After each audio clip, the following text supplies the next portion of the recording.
Welcome into another edition of the Raptors Podtable Podcast. Gil McGregor here with Kyle Irving. It's a next day wrap off of a 116-103 loss to the Brooklyn Nets. Not quite scary hours. They had two of the three guys, Kyrie Irving, not to be confused with Kyle Irving, and Kevin Durant were the two guys. James Harden still out with the hamstring injury, but the Raptors kind of just ran out of steam in this one. I know you had the takeaways over on NBA.com. A lot of good stuff, so check those out if you have not caught them yet. Kyle, what's the biggest thing you took away from this one? Well, first off, quick shout out to my distant cousin Kyrie Irving, who struggled a little bit last night. But if you were to tell me at the beginning of that game that Kyrie and KD would combine for just 26 points, I would have thought the Raptors would have had a pretty good chance. And it's not that the Raptors didn't have a good chance; they did. They had a late run at the end of the third quarter that made me feel like they had an opportunity to put this game away in the fourth quarter, but Kevin Durant did what he does best and showed up in the fourth quarter. And, even just the other guys that were stepping up all game long. And guys like Blake Griffin, guys like Jeff Green came in and they got the job done. And then even, someone like Mike James, who just came over from the EuroLeague and he's, on a 10-day contract, and he comes in the fourth quarter, scores 11 points and dishes out 6 assists. It's a pretty impressive showing of guys just, next man up and stepping up when they have to. So, it wasn't from a lack of effort from the Raptors in this one, but at the same time, that as good of a job as they did on the 2 stars, they needed to do a better job on the supporting cast. Yeah, take a look in the box score. Kevin Durant, 17 points, was 5 or 7 from the field. Kind of crazy stat line to look at it that way when you think about it like that. Kyrie, 9 points, 3 for 13 from the field. That's for the Nets. And then for the Raptors, Kyle Lowry had a team high 24 points, game high 24 points. OG, 21 points. Another game of big offensive growth and things for him. I believe that's 5 20-point games in a row for OG. I think the longest such streak of his career coming into last night was 2. The big one I mentioned not having running out of steam. Fred VanVleet, 4 for 17. Pascal Siakam, 2 for 16. Raptors just aren't going to win very many games when those guys combine to shoot 6 for 33 from the field. It's the second end of a back-to-back. Got a big win over the Cavaliers on Monday. Fred VanVleet is still dealing with the hip injury. After the game, he had a quote that his body isn't feeling very good, to paraphrase what he actually said. So from that stretch where it looked like the Raptors are going to pull away to the things kind of turning in the fourth quarter, was it really just a matter of like just not having enough and their legs not being there? Could you tell when you're looking at them doing that? Definitely. I think more so than anything, it was that the Raptors threw that counterpunch in the third quarter to take the lead going into the fourth quarter. And I don't know if they exactly expected the Nets to punch back the way that they did. And when the Nets did, the Raptors didn't have another counterpunch in their system because guys like Pascal and Fred didn't have it going last night. Yeah. It's encouraging to see Kyle Lowry finally knock down some threes. He went 6 for 9 from 3 last night after going, I think it was like 5 for 23 or 4 for 23 through his first 3 games back. He was shooting under 18% from 3 through his first 3 games back from that foot infection that he was dealing with. So it's nice to see him start to get into a rhythm. But, against a team like the Nets, even with James Harden out of the lineup, the Raptors are going to need all 3 of those guys clicking on at the same time, Kyle, Fred, and Pascal, especially when Gary Trent Jr. is out of the lineup. So, you touch on OG and seeing more encouraging things from him. He also had a career high tying 6 assists. He knocked down a nice little like Dirk fadeaway over Kevin Durant. That was, encouraging to see, just something that he did not have in his offensive arsenal any season previous to this one. And just shows that he's growing confidence in that area. But at the same time, if Pascal and Fred are going to combine for 5 for a lifetime, the Raptors are going to be in trouble. Yeah, exactly. I know you mentioned OG and what he did. People were kind of comparing that turnaround to Kawhi. It looked like there was a little bit of trace here and there. I don't want to get too carried away, but I will say that when we had our little heat check over at NBA.com last year on OG's 23rd birthday, I said his peak is Kawhi light. So, it's early. I'm not going to pat myself on the back just yet, but if we're seeing more of this a year from now, I will definitely be patting myself on the back, and you guys will see me do it. Another big performance. Exactly. Another big performance, Khem Birch, first double-double as a Raptor. Kyle Lowry had the quote about getting him paid after Monday night's game. Well, Khem Birch is definitely doing his job to ensure his role in the future with the Raptors, or at least to make him desired. He had 13 points, 14 boards, 5 for 9 from the field. it seems like, again, like the fit is perfect, the chemistry is there, again, no pun intended, but the way that he's playing with this team, and our colleague Scott Rafferty just had a point that, like, it's amazing how good this team looks when they have a big man who's able to catch the ball and finish the ball around the bucket, and the things that he's able to do while playing off the playmaking of guys like Fred and Kyle and now OG as he's growing as a playmaker. He's nothing short of impressive. Yeah, I agree with that as well.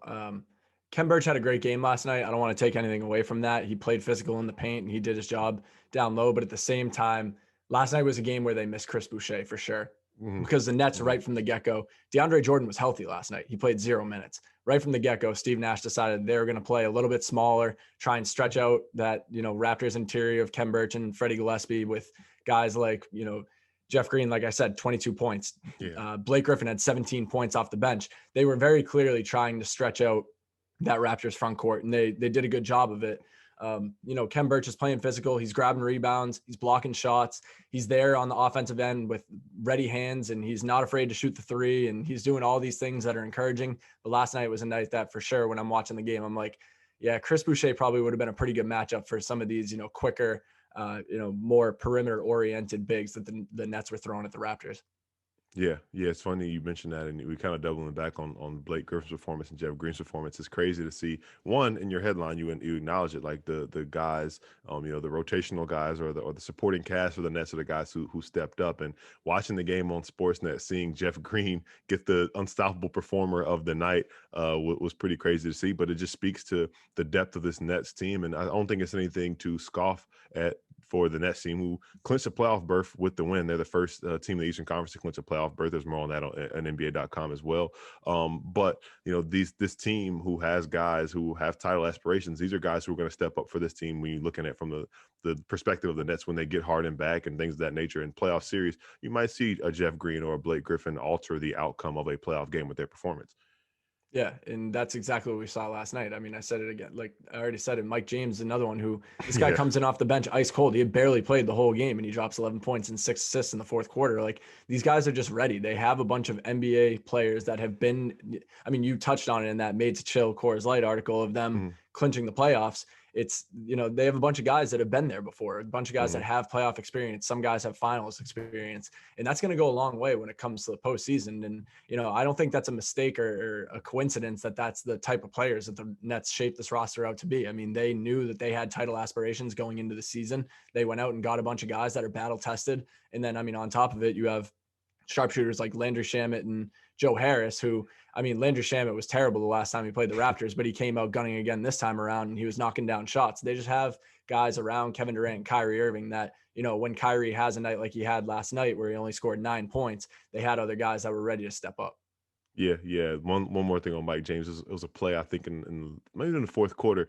He used to step back in the corner and like he's on the floor with KD and Kyrie. It's like the confidence that this guy has to have to where two of the best scorers the game has ever seen, most gifted scorers the game has ever seen on the floor with you. And you're like, nah, I'm going to get this because he's a guy who's been on the fringe of being in the league for so long. We saw him dominate in the TBT over the summer, and now he's finally in the league. And not only is he in the league, he's on a title contender and he's doing his thing. And I think that level of confidence is why you bring a guy like that in. Now, as for the Raptors, back to focus on the Raptors, it doesn't get any easier for this team. They're going into the gauntlet. They're about to head out west. We're waiting on an update on Chris Boucher's status. And they said he'd be reevaluated before the team goes out west. But we've been kind of foreshadowing it. When we saw the second half of the schedule, this upcoming stretch is what stood out to us, even before we knew where the team would be right now. Granted, they are, I believe, a game and a half out of 10th right now after losing last night. And they head to Denver to take on the Nuggets. Then they face the Jazz, Lakers, Clippers, 4 games in 6 days. At this point, I know we've always said 1 game at a time. Do we say it? Do we say this is make or break? The season and the chances to make the play-in tournament will either be strengthened on this trip or they will be over when this trip is over next week. I think first off, they should get the Kyle Lowry trade rumors going ahead of the Denver Nuggets game because that was probably the Raptors' best game of the season when the night before the trade deadline, when everyone thought it was Kyle Lowry's last game and Norman Powell's last game as well. But I mean, hey, that ended up being one of their best games of the season. So let's get the Kyle Lowry trade rumor swirling ahead of that one. But no, I mean, like you just said, it really is make or break. There's not that many games left. I think there's 11 games left in the season at this point, 10, and this 10, 10 games left in the 10 so games. this 4-game road trip may as well be half the season of what's left. So, if they don't come away with at least 2 wins on this road trip, I think they're in trouble, especially with the way that the Wizards playing, even though they just had their win streak snapped. It doesn't really seem like they're going to be cooling off anytime soon, which we keep talking about on here. And I just think that if the Raptors don't come away with at least 2 wins, 3 would be ideal, which is crazy to say going out west to play against the teams that they're playing against. But I mean, that's the point of desperation that they're at. If they're going to make the play-in tournament, they're going to have to make some magic happen. And I would say 2 wins is the barometer of what is going to make them a potential play-in team.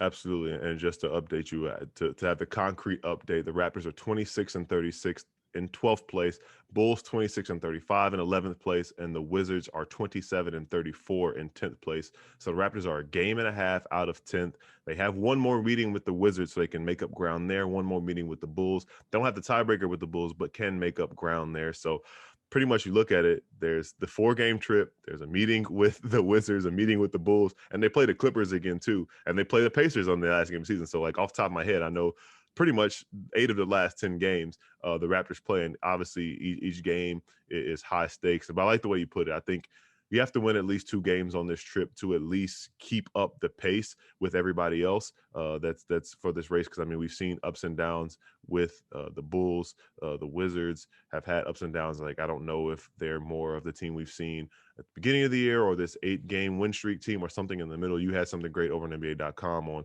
why Russell Westbrook is going to be a nightmare for teams if the Wizards make the play-in. And the same goes for the teams that they contend with for a play-in spot. You better believe that Russell Westbrook's coming full throttle when the Raptors take on the Wizards for the final time this season. Last question I asked you as they go into this trip. Actually, before I ask you that question, one big shout out to Freddie Gillespie, who reports have surfaced today that he has signed a 2-year deal, partially guaranteed for next season after signing 2 10-day contracts with the Raptors. Freddie's going to be well-deserved part of the short-term future and potentially the long-term future with this franchise. And one thing I wrote about it in the newsroom on that is that, he's earned the respect of his teammates on the floor and the coaches as well, but off the court, he's just been a great personality. We saw it with his dance video. We saw it in his interviews. Like, he's a great guy that fits the culture that the Raptors have. Yeah, he is. Freddie Gillespie, he brought the energy over the 2 10-day contracts.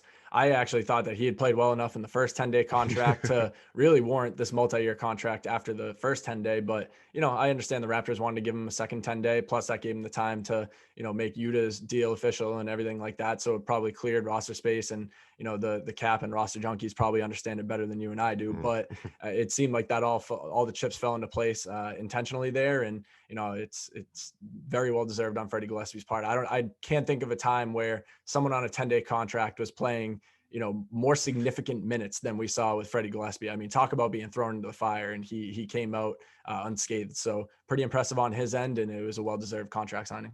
Yeah, I know you mentioned that he's like the first guy off the bench a couple games ago, and like that's very rare that you see a 10-day contract guy be the first guy off the bench. So speaking to him, and again, we talked about his path getting to the league from playing D3 and being a walk-on at Baylor. So this is a guy who learns the game and is still learning the game, and 23 years old. So with guys like him and Utah and Paul Watson and Jalen Harris, the Raptors have a lot of future pieces they can pick and choose from as they build moving forward. Now, back to the question I was going to ask you as this team is about to embark on the Western Conference trip.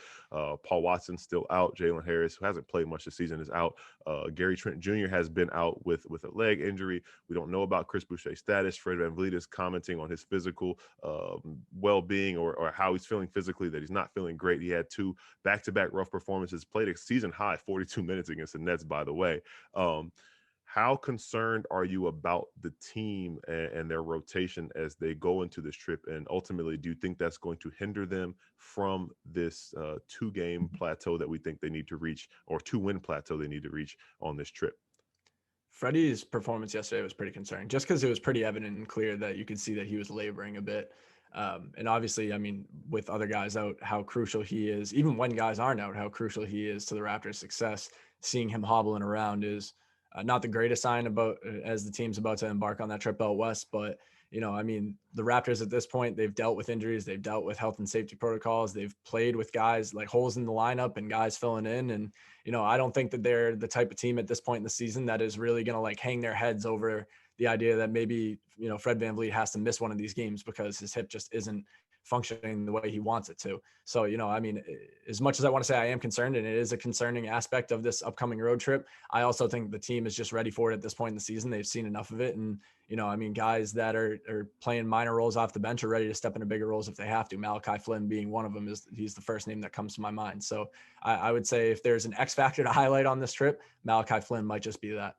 Yeah, you were saying what you were saying. Malachi Flynn came to my mind. Next man up mentality. This Raptors team knows it all too well, probably all the injuries they've dealt with over the past 3 years and counting. So be interesting to see what the rookie can do. He's played very well as of late and continues to come on strong. Raptors back in action Thursday, April 29th, over on Sportsnet, 9 p.m. against the Denver Nuggets, who will be without Jamal Murray, who suffered that torn ACL, but they've been 6-1 in his absence. Michael Porter Jr. has been playing really well, obviously led by an MVP candidate, the MVP favorite in Nikola Jokic. We've got you covered over on NBA.com, everything leading up to the trip and to that game at Ball Arena in Denver, Colorado. Keep it locked in with us here on the Raptors Podtable Podcast and on YouTube at Global Hoops Official. We've got you with more content leading up to the Raptors playoff push or play-in push and maybe their lottery odds moving forward.